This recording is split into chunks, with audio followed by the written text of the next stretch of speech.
Hi friends, welcome to our real estate show where it's like Property Brothers meets Lonely Planet meets The Daily Show.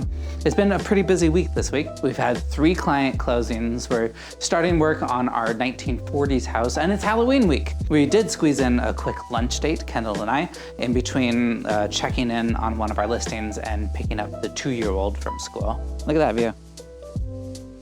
It's very pretty over there and the trees on the other side. Stunning. Yeah, we didn't really have time for a field trip this week, so I'm forcing this lunch. We haven't actually gone out to lunch in a while. Go out to lunch with you. We only have like 20 minutes before we have to leave and be able to pick up Celia at 12:30. It's not that I didn't want to go out to lunch with you. It was just there's so much going on.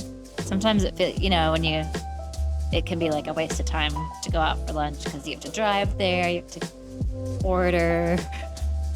It's an ordeal. The marination's good. I got kimchi fried rice with chicken.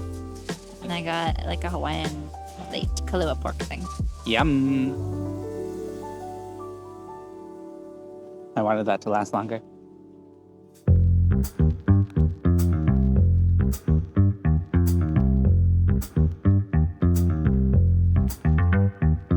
Oh my gosh, the batteries are really low on that. On what?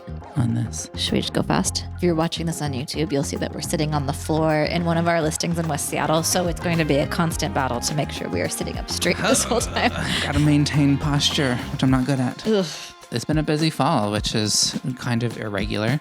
Usually the real estate market is slow, but yeah, we'll kind of dive into it and talk about that. We're at our West Seattle listing. This is a 1952 built house. It's had a lot of renovations. We're going to show you around and do like a quick little house tour because it's a cool house. I really like it here. Yeah, there's a much more recent addition garage conversion that has a beautiful kitchen back behind us, but this house is so cozy. We're in West Seattle and we're kind of back in a neighborhood, backing up to a forest. The fireplace is going. There's pumpkins on the front porch. I just saw a black cat literally walk by down the street. We're 2 days out from Halloween here. This might come out slightly after Halloween, but yeah. Okay, so we have some housing news. There's actually like a lot been going on. Try that one again. I said that wrong. There has been a lot going on in the world of housing these days in Seattle and nationwide. First, there's been some new ADU proposals from the mayor of Seattle, which I don't know if you've been following zoning news. There's been a lot in the past 5 or 6 years. In 2019, they streamlined everything and made it much easier to build ADUs and DADUs in the city of Seattle. And the mayor just recently proposed making it even easier and loosening up on restrictions and opening it up a little bit more. Yeah, I don't usually like the decisions made by the city, but I think we're in favor of this. This is like we talk a lot about the missing middle. It's that mid-level housing, not the super expensive, not the super cheap, but that mid-level is becoming. It's not even about price. It's about density. In between single family and apartments, there's middle housing is like duplexes, triplexes, quadplexes. So one of the things so there's new legislation, as Alex said, that passed last year, and the mayor is pushing through some updates to it. And one of the things that it does is it's going to increase the size that you're allowed to build ADUs. So you see, when we say ADU, often we're talking about these backyard cottages that you see, but there were size limits. So it was that mid-level housing, but it was still small. It was pretty small. It was limited to 1,000 square feet. Yeah. Which you can just do. You can do 2 bedrooms pretty easily with that. Yeah, and you can live there with a couple kids or aging parents or whatever, but it's tight. So this pushes it up to 1,500 square feet. That feels different. 1,000 compared to 1,500. 1,500 is a really livable space. It's also simplifying the just the permitting process, so that just more standardized, easy to get permits. Which I found an interesting statistic that compared the number of permits issued in 2013 or 2023 compared to 2018, which is when the last streamlining process happened.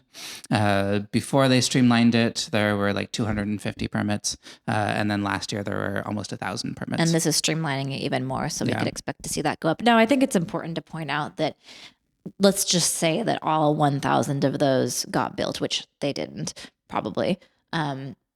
This is still only a fraction of the housing that Seattle needs to see over the next decade, compared to the number of people that are moving to the city. So this isn't a fix, but it is a step in the right direction. And I think it's a really good solution. Maybe one thing we'll talk about in a minute is, people who are living in these single family homes that have been zoned that way for a long time. Many people don't want that zoning to change. They don't want multifamily units shoved in their neighborhood. And I think this is a good solution because it kind of keeps the character of the neighborhood, as far as, you do kind of have that main single family home on the property. But you're just able to use some of the extra space on the property. So you don't really lose the character of the neighborhood so much, but you are getting those extra units on there. Yeah, for all you nerdy urban planning people out there, this is called infill development. Basically just filling in the extra space, because single family homes are built kind of far apart. They have big backyards. There's a lot of underutilized space, and this is filling it in. This is actually a good segue into the next bit of housing news I found about people being upset about zoning changes. City of Berkeley just announced, I don't think it's been finalized, but they're encouraging more of this infill development. They're increasing height restrictions. They're allowing more dense housing to go up. So basically allowing some apartment buildings, but also this infill development. And there was a town... It was not a town hall, which is what this person was mad at. There was a physical altercation at a meeting. One homeowner tried to take the mic away from the city. He did apologize. Presenter. He did apologize. But the city presenter felt fearful, and she left the meeting, which I don't blame her at all. So, it makes sense at a city like Berkeley. The city is it's all about the university there. So there's tons of need for that middle housing. Yeah. So Seattle is already kind of headed in that direction. We have seen some zoning changes to allow for multi-unit housing. So this will be really interesting. One other point of the Seattle legislation is that they're going to make it, what does it say? Reduce the need to form HOAs. I don't really know what that means. I'm just reading that in an article. I don't know about the details. Usually these, when you see these backyard cottages being built, the developer will form an HOA in order to create some maintenance agreements on like a common driveway or yard space. And so as it is now, these what do you call these? Backyard cottages. Backyard cottages. As of now, these backyard cottages, you have to form a condo association because there is one piece of property, and you're putting usually up to 3 units on that. According to the articles I'm reading about this new legislation in Seattle, they're going to maybe make it so that doesn't have to happen. I don't really know what that looks like, but it's something we're going to be paying attention to. Yeah, it'll be interesting to see how it happens. It hasn't been implemented yet. It's not even a law. It's just a proposal by the mayor currently. I think it's exciting though. Yeah, I think so. So diving into the market, it's been a very interesting fall. Usually seasonally, we see everything slow down in the fall. And it has. It has, yeah. But I looked up some of the market statistics, some of the market data, and this is unprecedented times. That's a bold statement. But first, I was just looking at months of inventory, which this is like if you're looking at the market and if everything goes in the same trajectory as it is, like people are buying and selling homes in the same frequency, months of inventory says how long is the current inventory going to last. in the hot real estate market where people were buying really fast and there wasn't a whole lot on the market, we were down to like 1 or 2 It weeks. was like 2022, Yeah, 2021, yeah, 1 or 2022. 2 weeks of inventory. I might have gotten down to 5 days. It was That's crazy. It was insane. crazy. Now we're almost up to 2 months, which is a big difference. But just kind of like pre-pandemic normal though. Yeah, this is actually, we're at the highest months of inventory that we've seen since January of 2019. Wow. So yeah, it's very interesting. So that means that there's more on the market, which there is a lot of inventory, and A lot, but yeah. and it's taking a while to sell. There aren't as many home buyers out there. So why is that? Some of it's Um, seasonal. Some of it's seasonal. Some of it is we saw a quick dip in interest rates, which was nice. And then interest rates have come up in the last couple of weeks. So I think that was a time when people decided to go ahead and put their homes on the market where maybe they'd been holding on to them, because they had these super low interest rates coming out of COVID. Well, rates finally softened a little bit. So they thought, oh, there's probably going to be more buyers coming out of the woodwork. And also now I, the seller, can afford to get into a new home. So we saw more come on the market because of that. Yeah. So what we're seeing because of this is I saw that 40% of the homes on the market in the nation have seen a price reduction. That's a lot. We're seeing a lot of price reductions. Yeah, here noticeable. Yeah. Get little email notifications. But speaking of rates, so they did this dip down. We were lucky to get into our investment property then, although they didn't. It was a significant rate drop. But What rate did we get? We got 6.5% on investment property. Which a year ago we were quoted 7.5. So yeah, that's great. Yeah. They were for primary home buyers. They were down to 5.99%, which was great. Now it's back up to 6.73%. So why are they creeping back up? Oh, it's very complicated.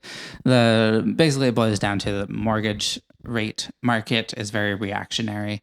So there's no one person, like the Fed isn't setting the mortgage rates. The mortgage rates respond to what the Fed does. They respond to investor sentiment, market activity.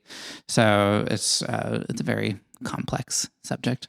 I will say that the rates creeping back up a little bit hasn't seemed to deter buyers that we're working with. I think there is a sense of people have adjusted to the new normal. Yeah, rates are fluctuating a little bit, but people aren't really waiting anymore for. Which is good. I don't think you should try to time the market. It's impossible, I think. I will say that even with the 6.5% that we have on our investment property, we are hoping to refinance in a year, thinking that perhaps rates will come down. So, and that's what we recommend clients do too. Just get into the house, refinance when you can. Yeah. When rates come down, prices will go up. That's how it goes. So what have we been up to lately? We bought a house. It was funny. I think I was talking in the last episode about the emotions around buying a house, and I was like patting myself on the back because, feeling pretty confident. We knew our numbers. It was still a little scary. But compared to the last time we did this, I think we felt a lot more confident. But when it came time to wire the final funds, I was terrified. It was like, oh yeah, this is why our clients all freak out. It is scary. It is scary to wire the money, especially when you get all these notifications leading up to it about wire fraud and confirm your wire instructions, and you'll never get wire instructions sent via email. But wait a second, actually does come to you in a secure portal via email. What they mean is they're not just going to like type the wire instructions in the body of an email, but you're like second guessing everything. So that was a little scary. But other than that, I felt pretty confident in our purchase. What I have not felt confident about is we might be in a little overhead on repairs. A little bit. We started getting bids on a lot of the work, and it's coming in like double from what we were expecting. And which I've gotten many bids over the years. So I feel like I was not unprepared or anything. Yeah, like we get quotes all the time for clients on work. We have a great sense of how much things cost. I think, well, why do you think? I think some of it is just that when it's your money. Yeah. it hurts more, and you're like, oh, that's not what I was expecting. And I think some of it is just that it is this, we're doing the entire house. Yeah. It's not a one-off project. It's a 1940s house that has not been touched really since the 1940s. So the electrical system, the plumbing, everything's original to the house, and it all needs to be done. What else is going on? We actually have 2 closings today. That's wonderful. The Capitol Hill condo that was on the market for like 120 days. Well, that was combo. They had it on the market with a different agent. Yeah, we took over from a Redfin listing. That was hard. It's like at one point recently we looked at the stats, and there was like 73 one-bedroom condos on the market in Capitol Hill. And we were trying to sell a one-bedroom condo in Capitol Hill. Competition. It was a nice one though. Yeah. So yeah, there's just nothing you could do about that. Yeah. We had to take a couple concessions because of it. We did a little bit of work. We hired a handyman to do like $700 worth of little repairs. But we're getting it done, and it's closing today. I'm excited about that. What else is closing? And a little Dadu project, which actually this one's interesting. The sellers have this old 1950s house, and they turned that into the Dadu. And this new construction one that we're helping somebody buy is the primary house. So it's big, it's beautiful. It's actually one of the nicest builds that I've seen in a long time. They have a lot of fancy systems. Now, is this house connected to a accessory dwelling unit, and then there's a third detached? Yes. Yeah. Okay. Yeah. So it's connected via a garage. Okay. This is kind of a funny side note back to these new proposals from the mayor of Seattle. So for the accessory dwelling unit on these projects, it has to be connected. So 2 of the homes have to be connected in some way. So you'll drive around Seattle, and sometimes you'll see funny things like it's just 2 homes connected by like a piece of wood.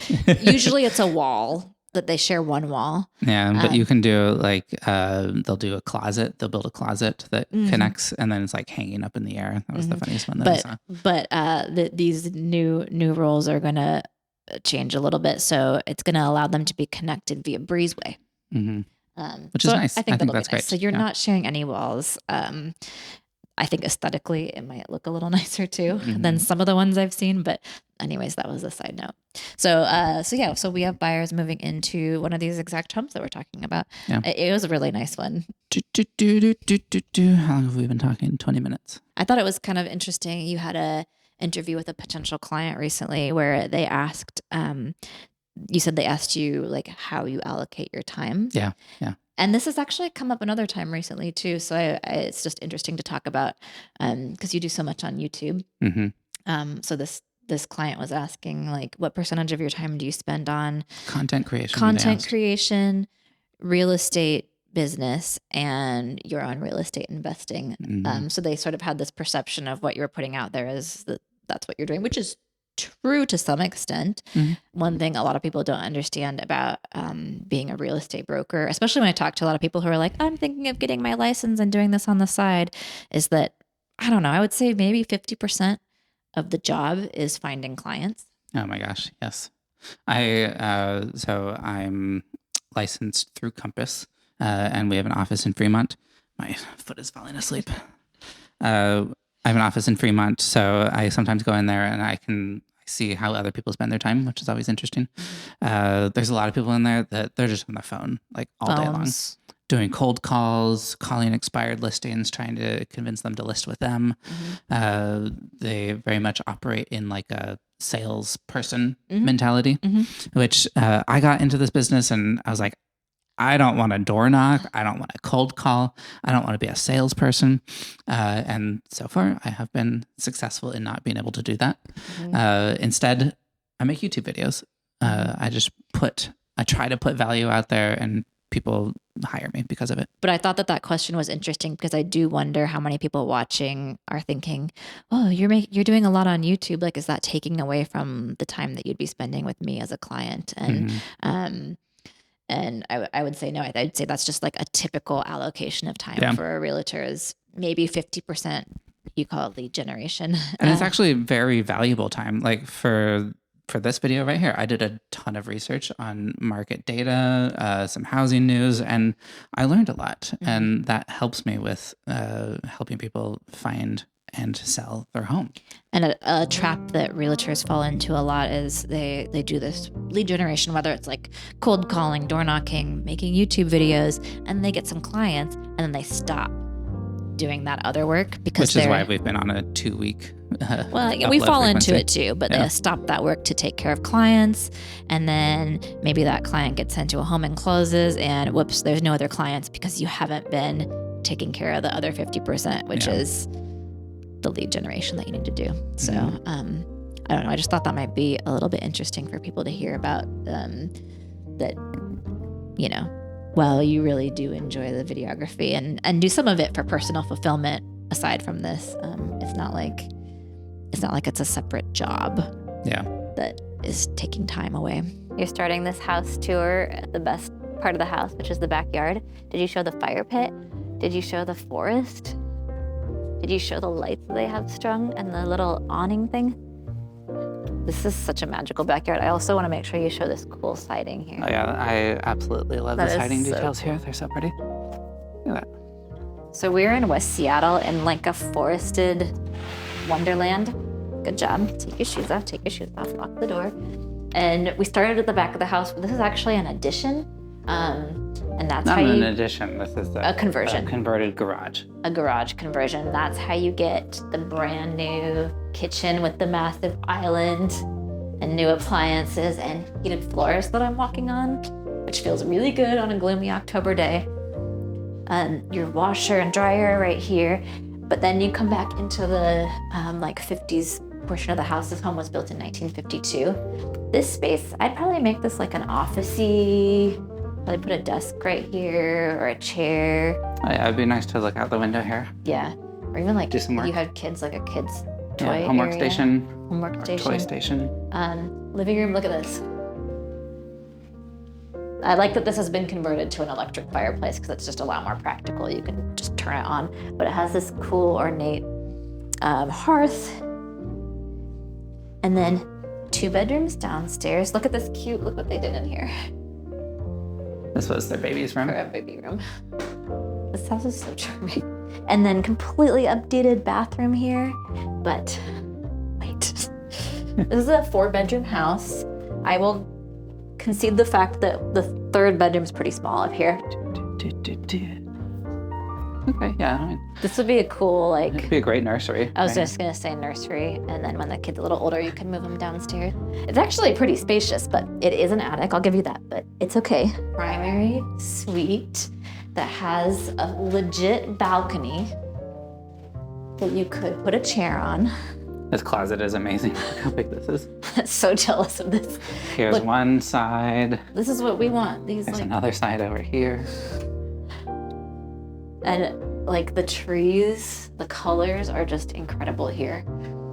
Okay, I'll show you the amazing bathroom. Oh yeah, the bathroom. Look, 2 tubs. You can take baths at the same time in separate tubs. The updated bathroom, and then should I pull like Orion Sirhands and get in the tub? And look at that setting. That's so nice. No, that is so cozy. You like read your book and light some candles next to the forest in the tub. 3-year-olds prime time for dinosaurs. They're all really into them. I would say so, yeah. Girls and boys. Yeah. Dinosaurs. Boys, All like dinosaurs. all the dices. Big farm. Oh, nice. Now we're talking. good. That's good. Oh, I like that tail. That's a dinosaur tail.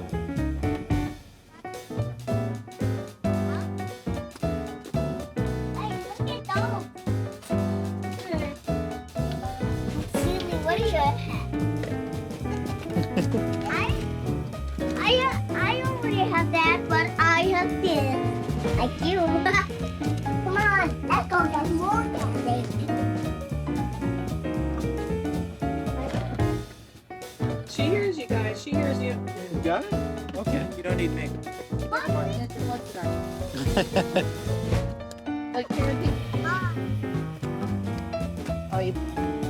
Oh, that hair.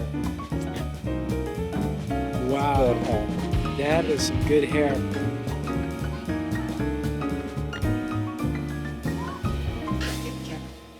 there's a lot of cul-de-sac drama because they have a rental property on the back of their house. And the current renters are great. All the renters have been.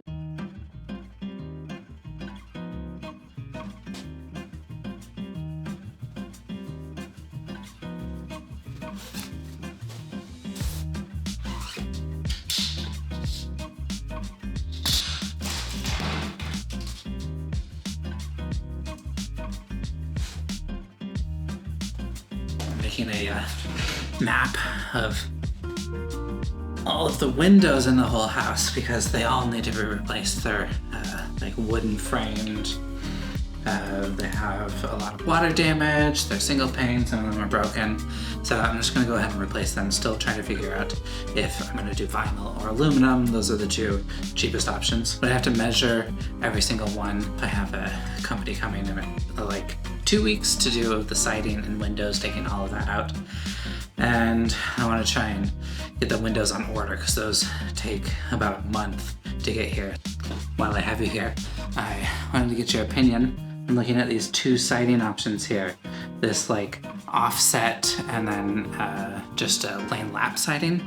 I like the offset shingles, but I'm worried that it's gonna look funny. Too often I see people making bad siding decisions where they do like big panels on small houses or other weird things that just don't look good, and I do not want to make a bad siding decision. So what do you think, plain lap siding or offset shingles? I have 13 more windows to go. It's not super hard, but I do have to be precise.